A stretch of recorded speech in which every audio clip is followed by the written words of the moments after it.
क्या फ्रांस भारत की पूरी शर्तें मान चुका है? As far as the Rafale deal is concerned, क्या सोर्स कोड के पीछे जो काफ़ी नैरेटिव चलाए गए थे, जिसके ऊपर आई थिंक बेसिक पुशबैक सिर्फ पथिकृत भाई और मेरी तरफ से आया था। क्या जो एडिशनल चीज़ें हमने माँगी हैं, वो मान चुका है? और कहीं न कहीं ये भी पता चल रहा है कि टेक्नोलॉजी ट्रांसफर की भी कुछ बात चल रही है। What is happening in this Rafale deal and as prime minister Modi heads to Europe, France के विज़िट में भी जाएँगे वो, what is gonna happen and what do we expect? बात करते हैं पथिकृत भाई से। नमस्कार, जय हिंद, जय Bharat and welcome to Def Talks. नमस्कार अली भाई। नहीं नहीं, आप बताओ ना। अभी तो डेमोक्रेसी आ गया। You also have to speak. मुझे भी नहीं, थोड़ा नहीं, सुनना है, बताओ बताओ। हम अथॉरिटेरियन वाले हैं लोग हैं। हाँ। हम अथॉरिटेरियन वाले हैं, हम सीसीपी प्रो सीसीपी बॉट्स हैं। No, I mean, see, तो for me, देखिए the main thing, I mean, if you remember, you and I had pushed back on the fact कि भाई source code दो तरह का है। जो weapons का source code आपको मिल जाएगा, but you're asking for additional source codes which are to do with the data links, which are to do with the, the communication pattern. You're also looking for some stuff on the radars. Now, इसके ऊपर कुछ reporting हुई थी, कुछ नहीं हुई थी, कुछ fake था, कुछ real था।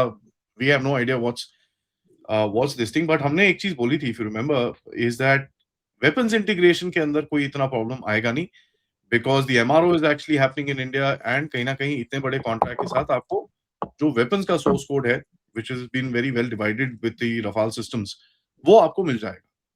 So that's what we had said. What do you think is happening now? तो prime minister Modi is going for G7 summit and फिर बायलैटरल मीटिंग्स भी होंगे। The visit starts from today और 13 से 18 तारीख तक का है। इसमें ऑब्वियसली G7 समिट इस बार फ्रांस में ही हो रहा है most probably.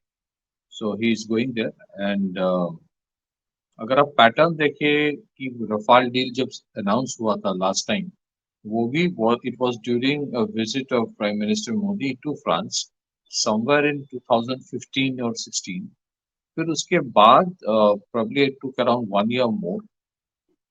The final deal was concluded in terms of cabinet approval and signing of the deal.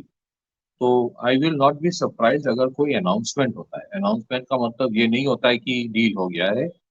वो कॉन्ट्रैक्ट नेगोशिएशंस उसके बाद भी चलता रहता है। It might take 7 to 8 months, 1 year हो सकता है।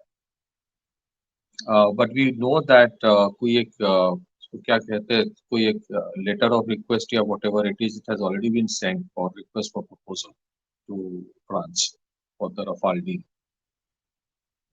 देखिए, इसमें इंडिया का रिक्वायरमेंट क्या था।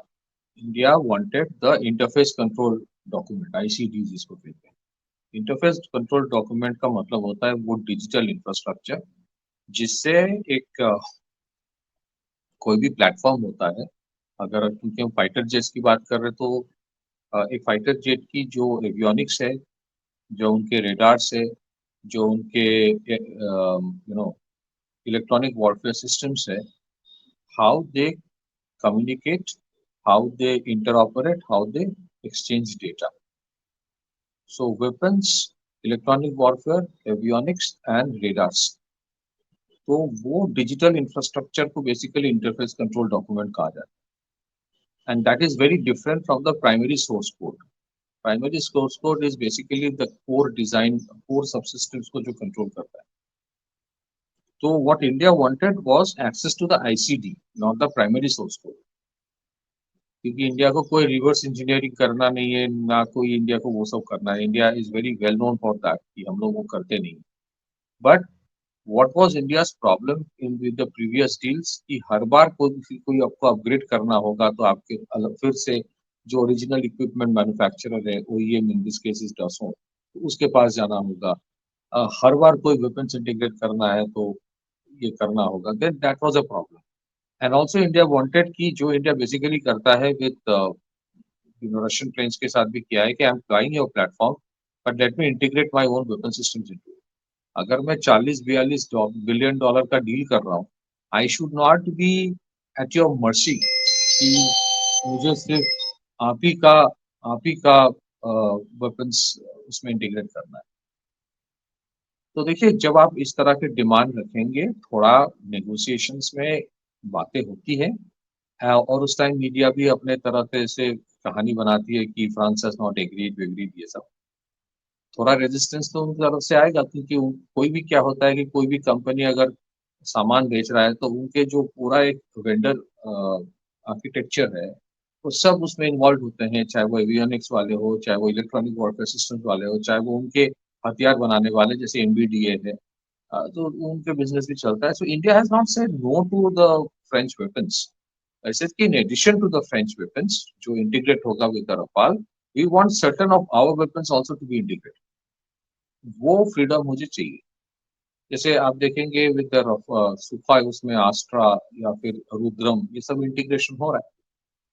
सो अभी जो स्टेटमेंट्स आ रहा है from the French side, so it appears what they are trying to say is that they are very keen on local manufacturing, weapons integration, and larger involvement of the Indian industry in the manufacturing, which means जो India का basically 60% तक, 50 to 60% indigenization, local weapons integration, वो I think more or less they have agreed to it, क्योंकि India has been very clear in explaining, I think, कि भाई हमें ICD चाहिए, primary source code नहीं चाहिए।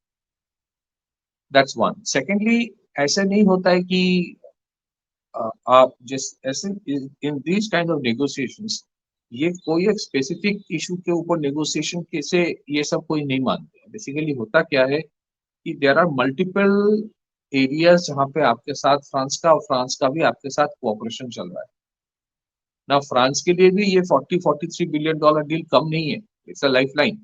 अगर वो कैंसिल हो जाता है, it's a very big problem for them in terms of public relation, PR of India.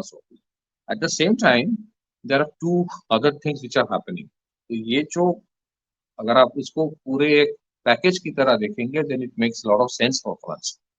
क्या है, what is that? France is one of the biggest player in the nuclear energy market. France के जो companies है, फ्रेमाटॉम या फिर EDF या फिर नूविया, these are big companies. तो इंडिया के जो अभी एक बिल पास हुई है, शांति बिल जिसको कहा जाता है, that is about the nuclear liability act. अब न्यूक्लियर लाइबिलिटी एक्ट में जो पहले का बिल था, वो बहुत ही रेस्ट्रिक्टिव था। It was unlimited liability for any nuclear, अगर कोई डैमेज होता है, एक्सीडेंट होता है ऑन द प्राइमरी जो वेंडर है उसको। तो उसमें कुछ सुधार लाया गया है एज पर इंटरनेशनल प्रोटोकॉल। सुधार में ऐसा नहीं है कि सारे कंसेशन दिया गया, ऐसा नहीं है। जो इंटरनेशनल प्रोटोकॉल है उस हिसाब से, what is globally accepted norms, उस हिसाब से इस बिल में चेंजेस लाया गया है। That is far more comforting for जो मेजर न्यूक्लियर रिएक्टर बनाने वाले। सो शांति बिल एक वो चीज है। सेकेंडली, इंडिया के जिस तरह से एक there is a promotion and push for small modular reactors. So a combination of a Rafale deal और इंडिया के जो न्यूक्लियर एनर्जी में जो पुश है अभी, and the kind of effort they want to make it put in, की शायद in the next 2 decades 100 gigawatt nuclear energy करेंगे, ऐसा कोई एक है objective. Third, there is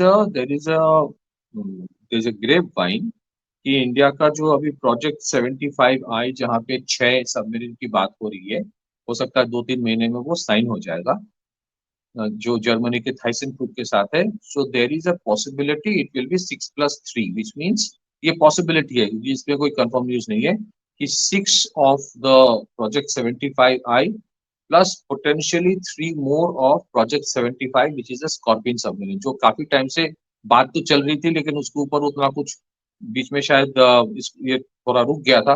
but the thing is that Mazagon docks के पास वो कैपेसिटी और टेक्नोलॉजी नो हाउ ऑलरेडी है स्कॉर्पियन सबमरीन लेके, now otherwise it goes wasted. So I think possibility of 3 more Scorpion submarines with nuclear liability act में जो reform लाया गया, India's push for small modular reactors, and in addition to that the 114 Rafale deal, इन सारे चीजों को देख के अगर आप एक साथ लेंगे, तो फ्रांस के लिए then it becomes foolhardy, और it becomes very very difficult to ignore India's conditions. So that is why you see there is a reduction in the resistance, and they are willing to cooperate. But at the same time, let's understand French French products are expensive.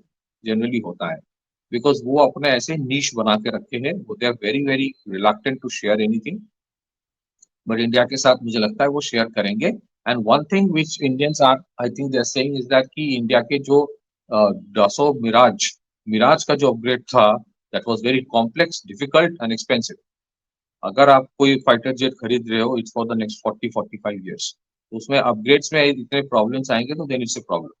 और आज you can not have a client vendor relationship anymore कि मैंने खरीद लिया तुम्हारा ही सामान है मैं कुछ और उसमें नट बोल्ट नहीं लगा सकता. ऐसा नहीं होता. It is more of cooperation.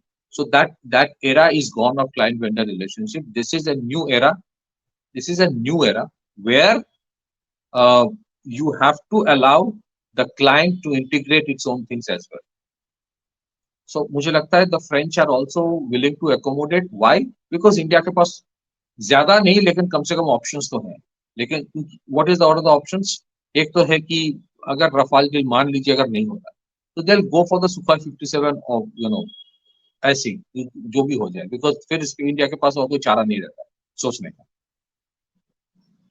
And another thing अगर वो 5th जनरेशन फाइटर एयरक्राफ्ट की भी बात करें तो उसमें भी Safran is going to play a big role. उसके engine partner most probably Safran होंगे. तो Safran in your 5th generation fighter aircraft engine partner, Safran France in your nuclear cooperation, then France in Rafale. France के लिए इतना बड़ा market पूरा Europe में भी नहीं. ठीक है. And then you see what happened with the 6th generation project जहां पे I think it is almost got getting cancel. So any country which today has the fund to invest, जो European countries के पास है नहीं. Let's be very clear. बहुत लोग आके यहाँ पे अपनी बकलोली शुरू करेगा, अरे वहां पर कैपिटल इनकम देख लो, ये देख लो. वो सब ना मैं हम लोग थोड़ा वो सब इग्नोर करते हैं आजकल. It's not about that. It's about the fund that the governments have. Let's understand most of the European countries इतना पैसा जला चुके हैं ना यूक्रेन वॉर में कि उनके पास पैसा नहीं है. Now इंडिया के पास in spite of all the challenges India के पास पैसा है. So whether it is a partner for the 6th generation fighter program or 3 more additional Scorpion submarines, nuclear energy business and the Rafale deal and the 5th generation fighter aircraft engine, ये सब मिला के अगर आप देखें तो France के लिए this is a win-win deal. Even if they give the ICD, that is what I think is going to happen. I don't know whether PM will announce something or not, but अगर वो announce करे कि India is going ahead, I will not be surprised. हो सकता है कि वो नहीं भी करे. I can't confirm that. But पिछली बार उन लोगों ने announce किया था, then the negotiations went for another 1 year. Let's see what happens this time. But France inviting India for a G7 summit itself shows how much importance they want to give these deals and how much importance they want to give to India as a partner, because the bridge for the transatlantic alliance have considerably been burned by the Americans. जो transatlantic alliance होता था, America and the Europeans are brothers in arms, उसमें थोड़ा problem है. So for them, and last but one not the least, उनको ये भी लगता है कि the Germans getting the ThyssenKrupp deal, वहाँ पे Germans are going willing to give considerable amount of technology. In fact, Project 75A के जो transfer of technology Germans कर रहे हैं, ThyssenKrupp के जो कर रहा है, that will be the one of the core foundation for the Project 76 program जो India कर रहा है. ठीक है. So what I'm trying to say is that अगर France नहीं देता है and the Germans are giving and others are giving, so then the equations change later on. So that's why thoda bahut concessions they are willing to give. Again, I repeat, this is not the primary source code. This is a different kind of a code. This is for the digital architecture which controls the avionics, radars, weapon systems and electronic warfare. This is not about core subsystems. That's it. Yeah, core subsystems तो कोई भी नहीं देगा यार. Nobody will give, no matter how much money you pay for that. But for me, the deal is not just the Rafale deal. As you mentioned, it's also about the 6th generation, which is actually coming across. Since the French game is actually, जो उनका plan था वो तो पूरी तरह से down हो गया है. It didn't really work out. तो आप अगर उसको देखेंगे कि कहीं ना कहीं they also need they need something else. They need a dependable partner, otherwise वो उनका भी अपना plan चलेगा नहीं. So the sixth generation is also stuck for them. So I guess they will have to bend a little bit. And वो मतलब थोड़ा बहुत डिस्काउंट वहां पर देना शुरू करेंगे आपको. उसके लिए उसके पास आई डोंट थिंक उसके पास ज्यादा ऑप्शन अभी बचा है. तो अगर उसको अपना फ्यूचर डेवलपमेंट करना है एज फार एज उसकी जो एफओर्स कैपेबिलिटी है, तो उसको फिर आपके साथ डील करना ही होगा. तो यहाँ पर I think India was waiting for that. And जहां वो हुआ उसमें आपने देखा कि फटाफट वो मान गए हैं and things should move forward. So I guess Rafale it is. Anything else Pathik भाई? On that note, thank you so much for watching. सबसे रिक्वेस्ट है वीडियो को लाइक करिए, सब्सक्राइब करिए, share this with your friends and families and let us know what you guys think. बहुत लोग लिखेंगे तेजस पे पैसा लगाओ, तेजस बंद हो जाएगा, ये वो. Nothing. These are two different projects. So please don't confuse them. ये Rafale is just to fill up your numbers. आपके नंबर गेम बहुत क्रिटिकल है इस टाइम पे, तो आपको नंबर्स भरने ही भरने हैं. एंड सिंस हमारा प्यारा राज दुलारा HAL थोड़ा अटका हुआ है, कोई बात नहीं, उसको we have to kind of do what we need to do. And of course, guys, मेरा सबसे रिक्वेस्ट है support the channel, join our groups, and we shall see you back with another update. तब तक नमस्कार, जय हिंद, जय भारत.